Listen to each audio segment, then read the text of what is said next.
18 தர்பார் வந்துட்டாயா. வீட்டில் இருக்கிற எல்லாருக்கும் வணக்கம்ங்க. இது நியூஸ் 18 தர்பாருங்க. உங்க எல்லாருக்கும் தெரியுங்க. நேரத்தை வீணாக்காம நேரா நிகழ்ச்சிக்குள்ள போமா. இப்ப நம்ம செம சீனுவாக்குள்ள போறோம். என்ன நினைச்சிச்சோ ஏது நினைச்சிச்சோ வானம் பொத்துக்கிட்டு ஊத்துது தமிழ்நாட்டில். ஆனா வடக்க வானம் போயிச்சு போச்சு. கோழி பண்டிகை மட்டும் கோலாகலமா கொண்டாடுதாக வண்ணத்தை தூவி வரவேற்கிறாங்க.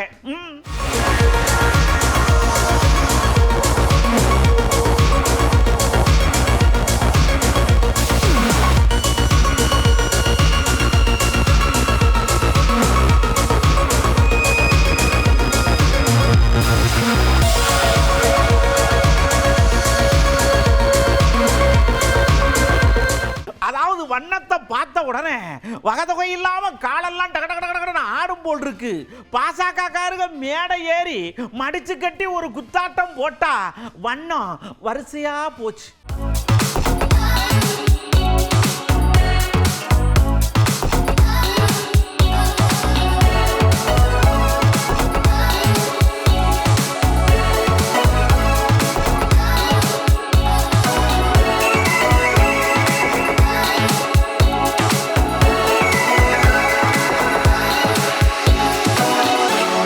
ஒரு ஆயா 96 வயசுதான் ஆகுது.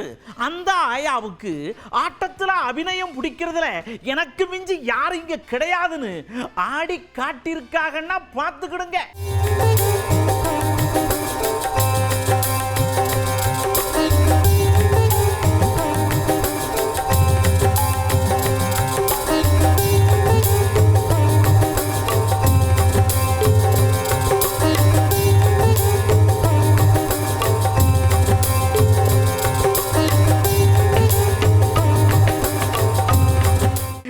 முதல்வர் ஐயா செங்கல்பட்டு ஏரியாவில் ஒரு வாக்கத்தான் மாதிரி மக்களை பார்த்துக்கிட்டே நடந்து போனாங்க. அவிய அப்படியே வண்டி ஏறி அந்த பக்கம் போனாங்க. இந்த பக்கம் அவருக்காக வச்சிருந்த காய்கறி படங்கள் எல்லாமே பொசுக்குன்னு காணாம போச்சு.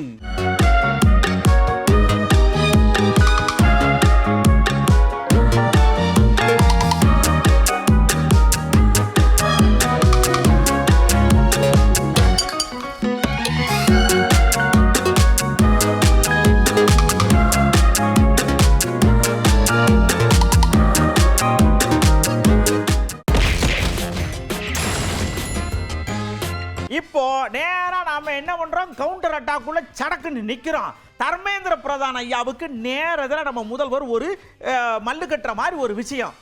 கல்வி கொள்கையை எதுக்குறோம். நீங்க என்ன வேணாலும் பண்ணிக்கிடுங்க, நான் இருக்கிற வரைக்கும் நடக்காது.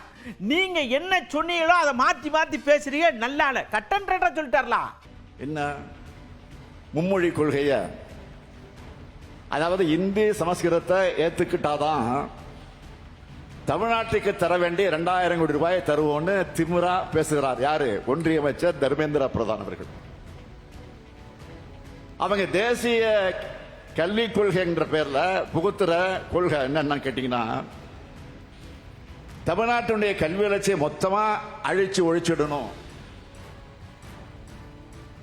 நாம அதை எதிர்க்கிறோம். கல்விக்குள்ள மாணவர்களை கொண்டு வர முயற்சி செய்யாம கல்வியிலிருந்து மாணவர்களை நீக்கம் செய்வதற்கான அத்தனை செயல் திட்டங்களும் தேசிய கல்விக் கொள்கையில் இருக்கு.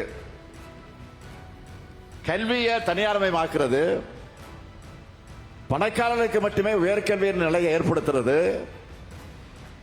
கல்வியை மதவாதத்தோடு புகுத்துறது, சின்ன பிள்ளைங்களுக்கு கூட பொது தேர்வு, கலை அறிவியல் பொறியியல் படிப்புகளுக்கு நீட் மாதிரி நுழைவுத் தேர்வு, கல்வியில ஒன்றிய அரசோட அதிகார குவிப்புக்கு வழிவகுக்குது.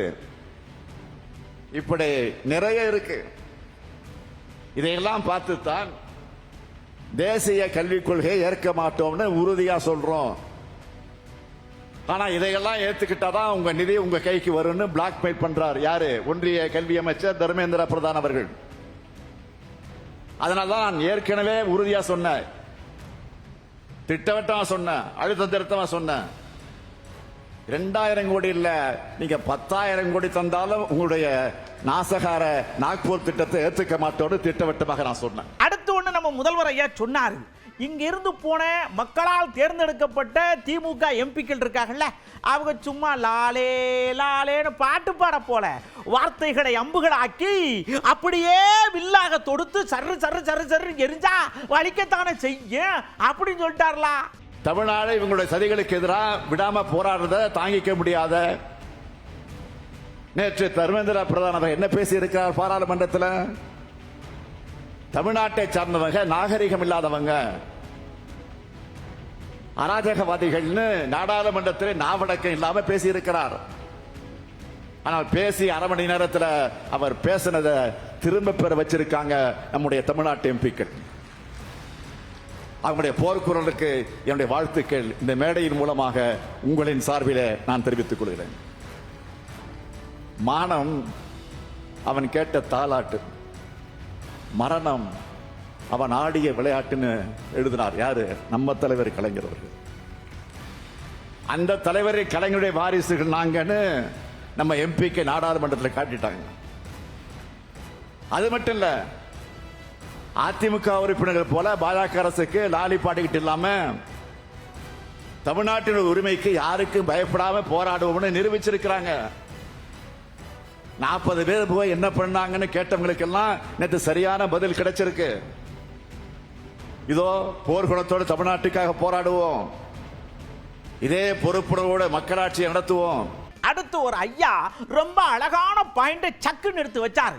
இந்தி வேணும் இந்தி வேணும்னு சொல்றீங்களே அமித்ஷா ஐயா, நீங்க தமிழ்நாட்டுக்கு ஏன் வரும்போது ஒரு டிரான்ஸ்லேட்டரையும் கூட்டியாரியே, இந்தியிலே பேசிட்டு போக வேண்டியதானே, ஏன்னா உங்களுக்கு ஹிந்தி தெரியாது அப்படின்றதுனால, அதாவது பாஜகக்காரர்களுக்கு தெரிகிறதுனால நீங்க கூட்டிட்டு வரிய அதுதானே அப்படின்னு கேட்டது யாரு தெரியுமா? நீங்களே பாருங்க, அசந்துருவிய. பிஜேபி வந்து மும்மொழி கொள்கை, ஹிந்தி வேணும் அப்படிங்கிறாங்க. ஹிந்தி வேணும் பிஜேபியில் எத்தனை பேருக்கு ஹிந்தி தெரியும்? அமித்ஷா வராரு, ஹிந்தியில பேசுறாரு. அப்ப ஏன் நீ தமிழ்ல டிரான்ஸ்லேட் பண்ற? நீ பிஜேபி காரன்ட்டு தானே பேசுற. அப்ப எல்லாருக்கும் தான் தெரிஞ்சு.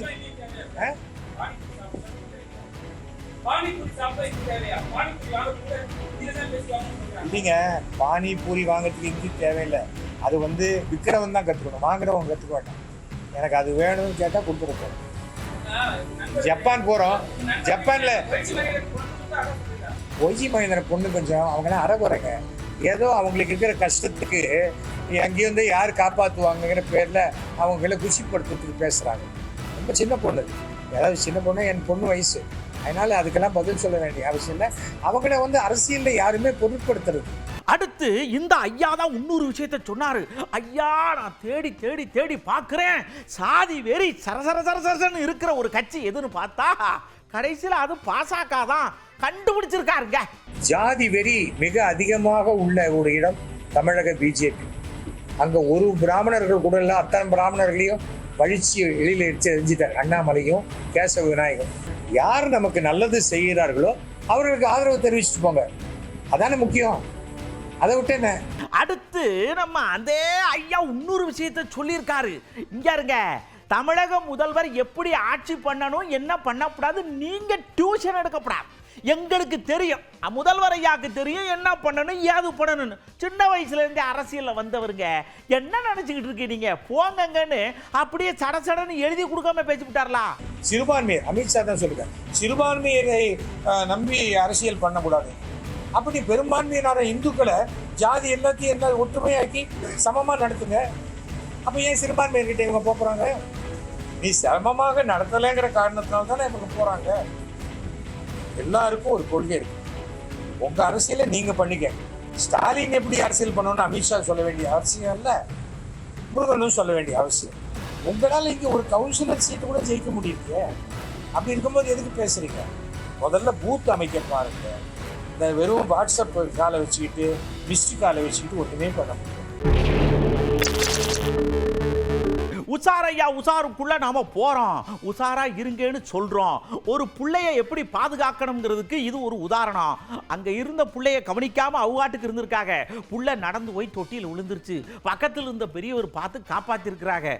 புள்ள மேல கொஞ்சம் ஒரு கண்ணு வைங்கத்தா.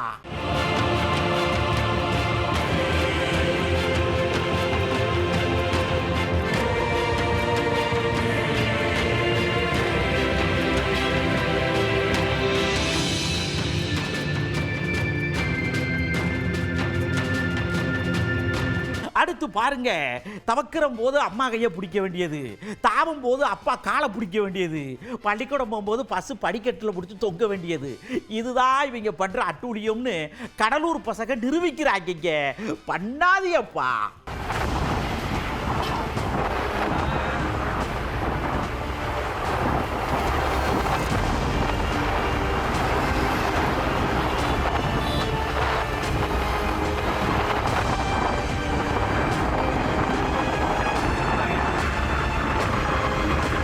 அடுத்து பாருங்க, ஒரு காரு வருது, இன்னொரு கார் அங்கிருந்து வருது. இந்த வந்தது டங்குடு மோத உள்ள இருந்து திறந்து வந்தா ஒரு டாக்டர், அப்படி தாண்டா மோதுவேன், நீ யாருக்கு வேணாலும் போடு, அப்படித்தான் மோதுவேன்னு பேசுறவரை நாம என்ன செய்யறதுன்னு ஒண்ணு தெரியலையா? என்ன செய்யலாம் நீங்களே சொல்லுங்க.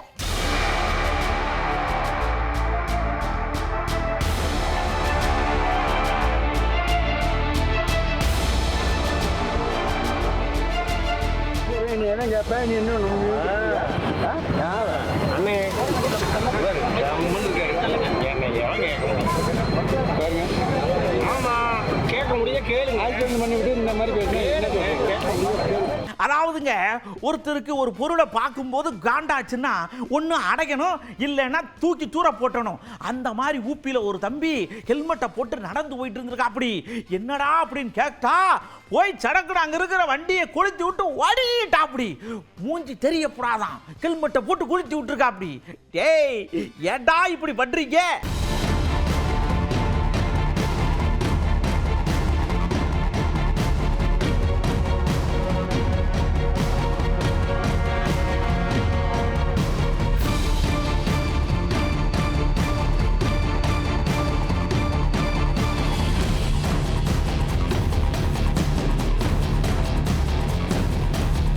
இங்கே தான் இப்படி நடக்குதுன்னா, இந்தோனேஷியாவில் ரோட்டில் வண்டி ஓட்டியானா ரோட்டில் ஓட்டியிருக்காப்ல, பிரேக்கு பிடிச்சி நிப்பாட்டியானா சென்ட்ரு மீடியனில் இடிச்சு அந்த பக்கம் போய் விழுந்து வண்டியில் இருக்கிறவங்களுக்குலாம் அடிபட்டு நிப்பாட்டியிருக்காப்ல. பிரேக்குன்னு ஒன்று இருக்கிறத வண்டி ஓட்டுறவர் மறந்துட்டார் போல்.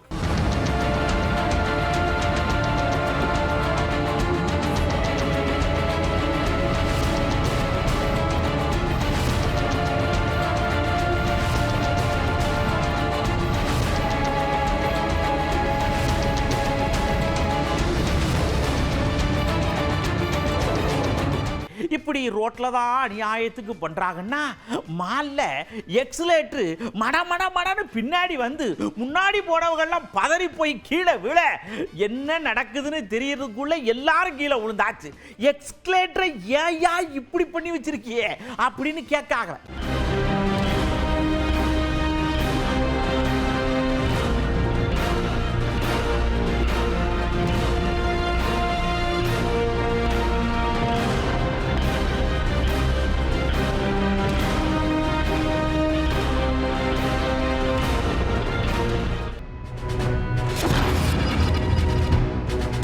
அப்புறம் இங்க இருக்கிற மக்கள் எல்லாம் கூப்பிட்டுங்க வாங்க, இந்த டாக்டருன்னு இருக்காங்கல்ல, அவியில போய் கேட்கறது இல்லை, ஒன்றும் பண்றது இல்லை.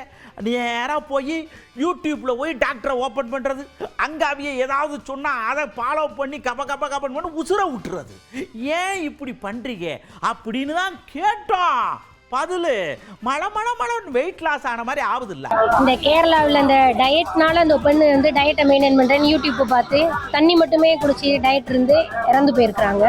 இது ரொம்ப ஒரு தவறான ஒரு செயல். டயட்டுங்கிறது அவங்கவுங்க தனிப்பட்ட விஷயம்.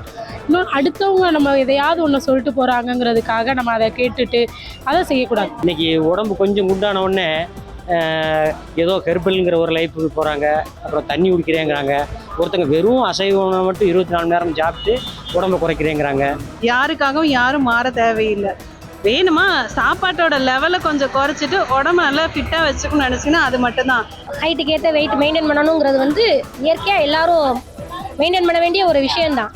ஆனால் அதை வந்து யூடியூப்பை பார்த்தோ இந்த முகநூல்களில் வர்ற செய்திகளை வச்சு சில தவறான அணுகுமுறையினால நம்மளோட உடல் எடையை குறைக்கணும்னு நினைக்கிறது மிக மிக மோசமான ஒரு செயல். அதை பற்றின நாலேஜ் ஓரளவுக்கு இருந்தது அப்படின்னா அது வந்துட்டு ஒரு கூடுதல் நாலேஜாக இருக்குமே தவிர அதுவே வந்துட்டு கம்ப்ளீட்டாக வந்துட்டு எடுத்துக்க முடியும். டாக்டரோட கன்சல்டன் இல்லாமல் அவங்க பாட்டுக்கு ஏதோ ஒன்று இன்டேக் எடுத்துகிட்டு சாப்பிட்டு தேவையில்லாத எக்ஸ்ட்ரா ப்ராப்ளத்தை அவங்க உடம்புக்கு க்ரியேட் பண்ணிக்கிறாங்க.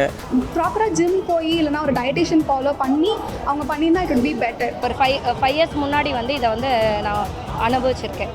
அவங்களுடைய ஹெல்த்துக்கு தகுந்த மாதிரி என்னென்ன சத்து கம்மியாக இருக்குது என்னங்கிறத டாக்டரோட ஆலோசனைப்படி அவங்க ஃபாலோ பண்ணாங்கன்னா கரெக்டாக வரும். இணையதள வழிங்கிறது இப்போ உள்ள மக்களுக்கு மிகப்பெரிய வரப்பிரசாதம். நிறைய விஷயங்கள் நம்ம தெரியாத எத்தனையோ விஷயங்களை அது மூலமாக தெரிஞ்சு நம்ம பயன்பெறுறோம். ஆனால் அதில் சில விஷயங்கள் குறிப்பிட்டு சொல்லணும்னா இந்த உணவு முறை, உடற்பயிற்சி, அதெல்லாம் வந்து அதை பார்த்து ஃபாலோ பண்ணுறாங்க. இது எந்த அளவுக்கு அது நமக்கு சாத்தியமாக இருக்குது, நமக்கு நன்மை பயக்குங்கிறது நமக்கு தெரியாது. மோஸ்ட்லி வந்து நம்ம மெடிக்கல்லே நம்ம போய் எதுவுமே வாங்கக்கூடாது. அதுவே அளவுக்கு மீறி நம்ம சாப்பிட்டா நமக்கு அது பிரச்சனையாக வரும். இப்படி இருந்தால் தான் நம்ம நல்லா இருப்போம், இல்லை இப்படி இருந்தால் தான் சொசைட்டியை நம்மளை அக்செப்ட் பண்ணிப்பாங்க அப்படிங்கிற ஒரு பேரியர் எல்லாத்துக்குள்ளேயுமே இருக்குது. 1500 வருஷத்துக்கு முன்னாடி இருந்த கோயிலில் இருக்கக்கூடிய தேரான் அப்பர், சுந்தரர், மாணிக்க வாசகர்னு ஏகப்பட்ட பேர் அங்கே பாடியிருப்பாங்க போல் இருக்கு. வாங்க அந்த தேர் ஆடி அசைஞ்சு வர்ற அழகை நாமளும் அழகோட ரசிப்போம். கும்பிட்டுக்கோங்க.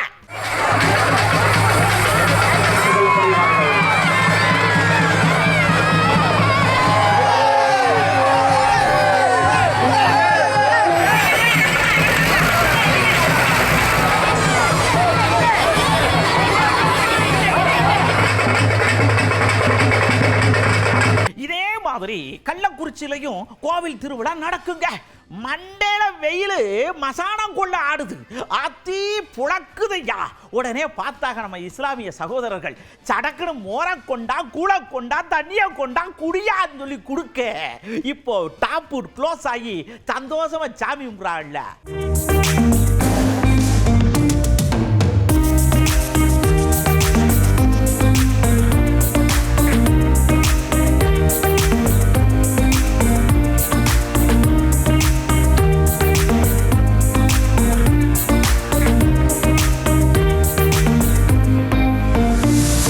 அடுத்து பாருங்க, ஒட்டப்பிடாரம் பக்கத்துல ஒரு ஊர்ல மாட்டு வண்டி பந்தயம் மடக்கு மடக்கு மடக்கு மடக்குன்னு வாடுது.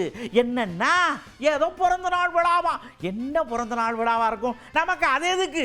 மாட்டு வண்டி பந்தயம் தான் முக்கியம். அழகா ஓடுற மாடை அனாவசியமா பாருங்க.